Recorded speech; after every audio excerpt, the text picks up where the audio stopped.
uJesu Kristu inkosi. uJesu Kristu inkosi. Ayike ngithule amhlabeleli ngivamise ukubona mayesukuma umuntu ehlabele kodwa la angibonanga noyedwa ehlabele.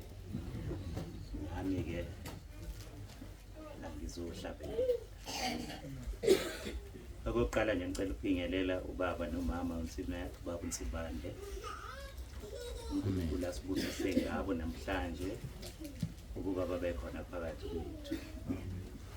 Ngibingelele abafundisi bonke abakhona nabafundisikazi kanjalo nobaba nomama bakhona nebandla lonke. uJesu Kristu inkosi. uJesu Kristu inkosi. Ngibonga ukuthola ithuba ebengingacabanga ukuthi ngizoba nalo. Bengizokhosela entabeni kaJehova enokubonela.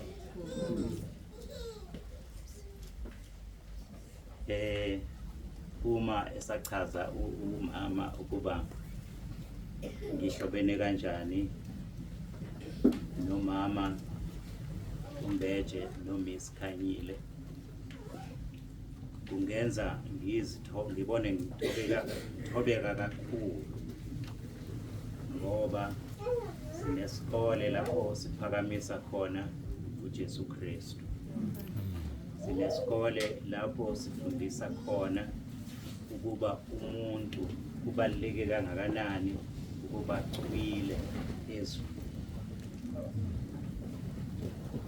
Bekhona ke sibafundisayo baba uNtsimande, umama uMbeje no Miss Khanyile ithuleni bafunda bahluke befika nje sazi ukuthi abazi lutho kodwa bafike bona wabona ukuthi kukhona abanakho phela. Umbuzo ke obakhona uthi bakuthola phi lokho? Kwahamba baba uNtsimande ngathola ukuthi cha, uNkulunkulu ubahlelele ukuba bathole lokhu kuwena. Siyambonga ke uNkulunkulu ngalokho. Okufushane ke nje ngizokushiya ngokuthi ngifise ngathi nanoma ubani angakathi lapho ehamba khona athi mayeqalaza ebona itshe alithathe lelitshe ahambe nalo aye emfuleni. Athi mayefika emfuleni afike athathe itshe lasemfuleni abese awaqhathanise lamatshe. Into ozoyithola ngetshe leli olithathe la ekhotheni netshe olithole lapha emanzini, uzothola ukuthi itshe leli belise emanzini kuhlala njalo kuhamba amanzi. Lifine, libushelelezi, lihle, liyaphatheka.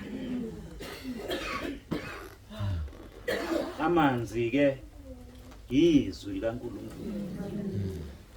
Uma ngabe uhlala emanzini ayizwi likaNkulunkulu ugcina uyinto efine, esmooth, ephathekayo. Ngiyabonga. Jesu Kristu inkosi. uJesu Kristu inkosi.